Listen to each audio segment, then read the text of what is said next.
भारत माता की जय। वंदे मातरम, वंदे मातरम। छत्रपती शिवाजी महाराज की जय। जय भवानी, जय शिवाजी। धर्मवीर छत्रपती संभाजी महाराज की जय। जय भवानी, जय शिवाजी।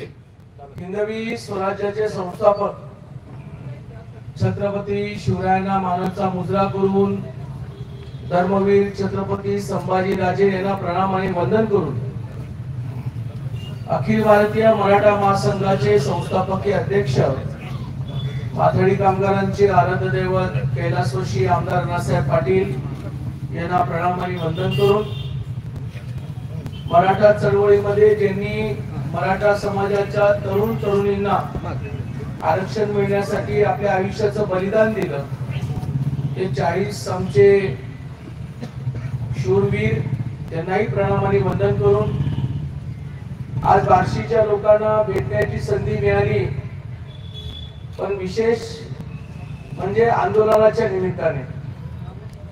आणि हे आजचे जे आपले आंदोलनकर्ते आहेत ते स्वतः आमदार राजेंद्र राऊत साहेब ज्या तरुणपणामध्ये स्वर्गीय आमदार अण्णासाहेबांच्या विचाराशी प्रेरित होऊन अखिल भारतीय मराठा महासंघामध्ये ज्यांनी आपल्या तरुणपणामध्ये कार्य चालू केलं, राजकारणामध्ये कुठल्याही व्यासपीठावर गेले, कुठल्याही पक्षाकडे गेले तरी मूळचा विषय कधी न सोडता मराठा समाजाला आर्थिक निकषावरती आरक्षण मिळावं ही मूळची त्यांची मागणी। खरं म्हणजे आज या आंदोलनामध्ये त्यांना बसावं लागतं हे एक दुर्भाग्य आहे, परंतु महाराष्ट्रामध्ये जे विधानसभेचं अधिवेशन होतं, ज्या अधिवेशनामध्ये आमदाराला बोलता येतं, बोलायला वेळ दिला जातो, ज्या विधान परिषदेमध्ये विधानसभेमध्ये आमदारांच्या बोलण्याच्या माध्यमातून राज्य सरकारला मग सत्ताधारी पक्ष असो को विरोधी पक्ष असो याला विचार पडण्यामध्ये भाग पाडलं जातं। सगळ्यात मोठं सभागृह महाराष्ट्राचं, त्या सभागृहामध्ये राजेंद्रजी राऊत साहेब खूप मोठ्या प्रमाणामध्ये मराठा समाजाला ओबीसी मधून आरक्षण मिळावं यासाठी ते बोललेले। बऱ्याचशा वेळेला याचं भाग भांडवल जास्त होत नाही, ह्याचं कुठेतरी जास्त पब्लिसिटी होत नाही, याची कुठेतरी चर्चा होत नाही। याचा अर्थ राजेंद्र बोलत नाहीत का, असं होतं का? आणि उगीचच कुणीतरी राजेंद्र राऊतांच्या बद्दल एक समाजामध्ये गैरसमज निर्माण करून दिला जातो। राजकारणामध्ये ज्या वेळेला तुम्हाला विकास निधी लागतो त्यावेळेला मुख्यमंत्र्यांकडे जावं लागतं।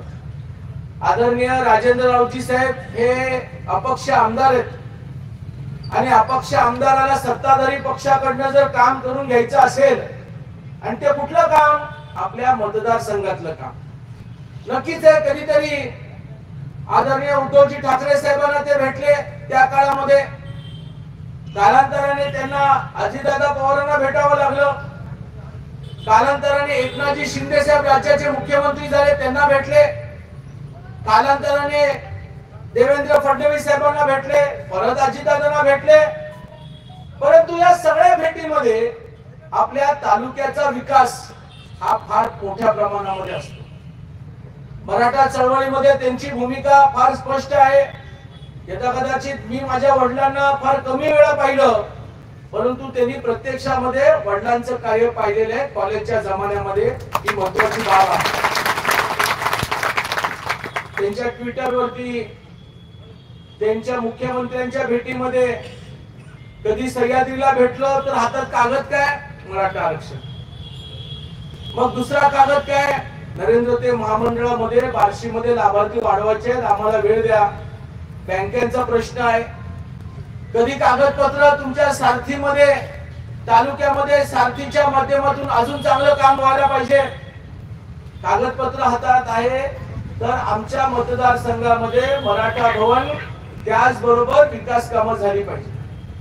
आता हे आमदार स्वतःसाठी काय केले, मतदारसंघासाठी केलं, मराठा समाजाच्या मुला मुलींसाठी केलं, या तालुक्यामध्ये असणाऱ्या सर्व जाती धर्माचे प्रश्न सोडवण्यासाठी त्या व्यक्तीने प्रयत्न केला. अचानकपणे टीव्ही मध्ये आम्ही जी बातमी पाहिली, ती बातमी पाहिल्यानंतर आम्हालाही वाईट वाटलं. मी सहज त्यांना फोन केला. त्यांच्या काही बैठका त्या जालन्यामधल्या मी पाहिल्या. तर मी कुतूहलाने विचारलं, तुम्ही एक चांगला निर्णय घेताय, तुम्ही भेट घेताय, त्यांची बाजू तुम्ही सभागृहामध्ये मांडताय, त्यांची बाजू तुम्ही वरती नेत्यांपर्यंत पोहोचवताय, चांगली गोष्ट आहे. पण अचानकपणे कुठे भडका पडला मला कळालं नाही. परंतु एक लक्षात आलं की एखाद्या व्यक्तीच्या व्यतिरिक्त दुसऱ्या कोणी मराठा समाजासाठी काय मागणी केली तर तो मराठा द्वेषी. हे सगळ्यांनी डोक्यामध्ये काढून टाकलं पाहिजे. माझ्या वडिलांनी 1980च्या दशकामध्ये ज्या वेळेला मराठा समाजाला आर्थिक निकषावरती आरक्षण मिळालं पाहिजे, मग वडिलांनी या ठिकाणी दौरे केलेले आहेत. वडिलांनी मुंबईमध्ये 22 मार्च 1982 ला ज्या वेळेला मोर्चा काढला आणि अंतिम निर्णय घेतला की मराठा समाजाला जर न्याय मिळाला नाही तर उद्याचा सूर्योदय मी पाहणार नाही, टोकाची भूमिका घेणारे माझे वडील त्यावेळेला होते. माझी किती मोठी भूमिका.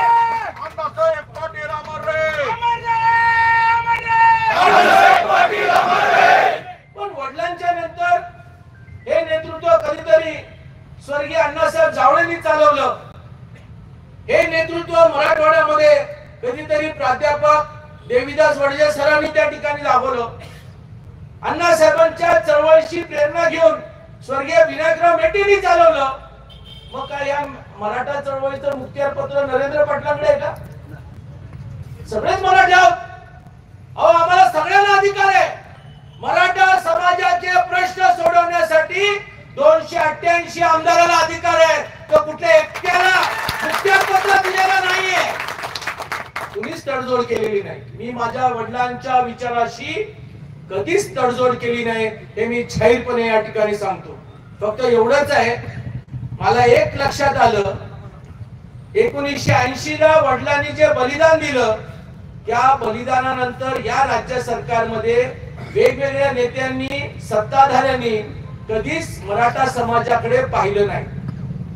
महामंडळ स्वर्गीय मनोज जोशी साहेबांनी बनवलं, परंतु 99 नंतर या महामंडळाला चालना दिली नाही. ज्या महामंडळाची व्याप्ती आज महाराष्ट्रामध्ये 1 लाख मराठा उद्योजक घडवण्यामध्ये त्या ठिकाणी यश आलं. आणि म्हणून मला वाटलं की बरोबर आहे, आंदोलन सगळेच करतात, परंतु प्रत्यक्षामध्ये उन्हाताळामध्ये बसून आंदोलन करून आपल्या आयुष्याचं बलिदान दिल्यानंतर आरक्षणाच्या माध्यमातून जे काही फायदे होणार आहेत त्या फायद्यांमध्ये मराठा समाज मोठ्या प्रमाणामध्ये उद्योजक होऊ शकतो. हेच मी या ठिकाणी काम केलं. आज मगाशी मी बार्शी तालुक्याची माहिती घेत होतो. 2,500 मराठा उद्योजक तुमच्या तालुक्यामध्ये झालेले आहेत. मी हायवेच्या नाक्यापासून 15-20 लोकांना भेटत आलोय. प्रत्येक लाभार्थ्याला भेटलो. त्या लाभार्थ्याला भेटून त्यांनी आपले मुद्दे मांडले. एक तर तरुणांनी दुग्ध व्यवसाय सुरू केला.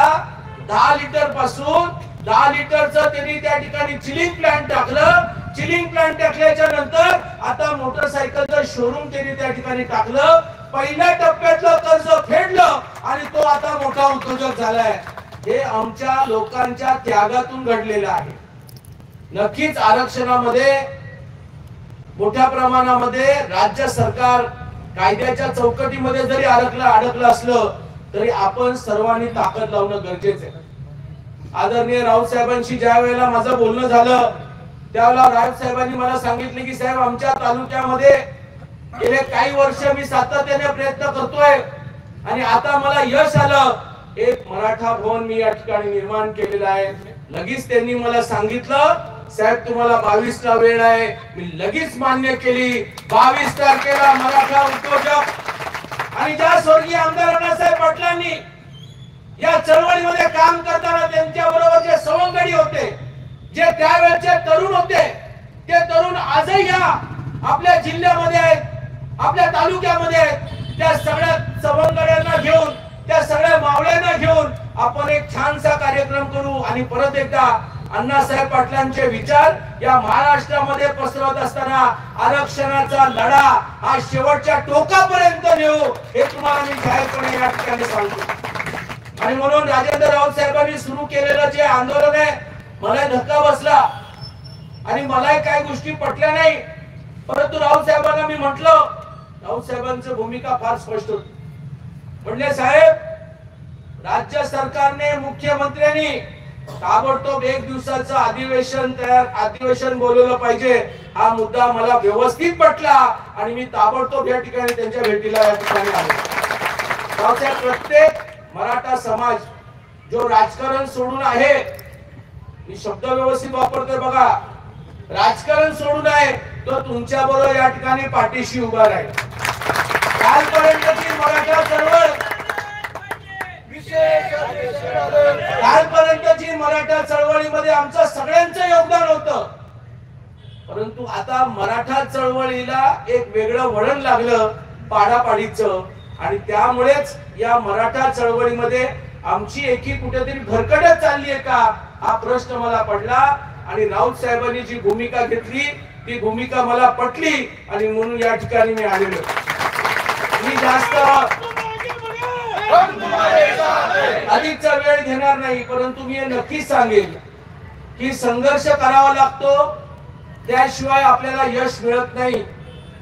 जोपर्यंत मूल रडत नाही तोपर्यंत आई दूध पाजत नाही, ही वस्तुस्थिती आहे।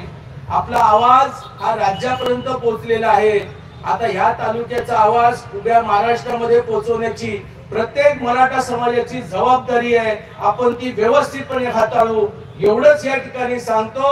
आणि आदरणीय राजेंद्र राऊत साहेब, आमदार आदरणीय राजेंद्र राऊत साहेबांनी जो घेतलेला निर्णय त्याला मी नरेंद्र अण्णासाहेब पाटलांचा मुलगा म्हणून जाहीर पाठिंबा त्या ठिकाणी देतो।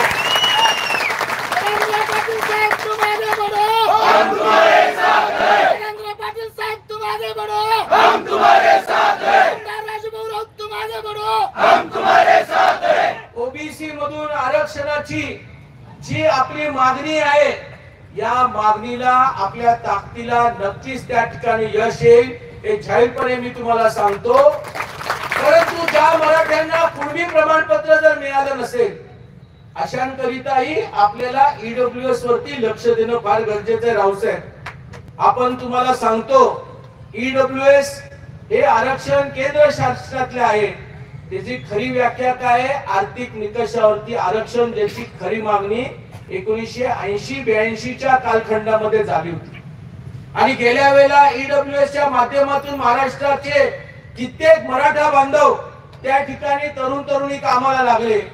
आज आपल्याला 10% आरक्षणापासून ईडब्ल्यूएसच्या आरक्षणापासून आपल्याला मुखावलं लागलेलं आहे। मुख्यमंत्र्यांच्या बैठकीमध्ये आपण हे परत त्या ठिकाणी मागणी करूया आणि तुमच्या या आंदोलनाला माझा जाहीर पाठिंबा आहे। किंबहुना साहेबांचा मुलगा म्हणून मी तुमच्या सोबत आहे एवढंच या ठिकाणी सांगतो।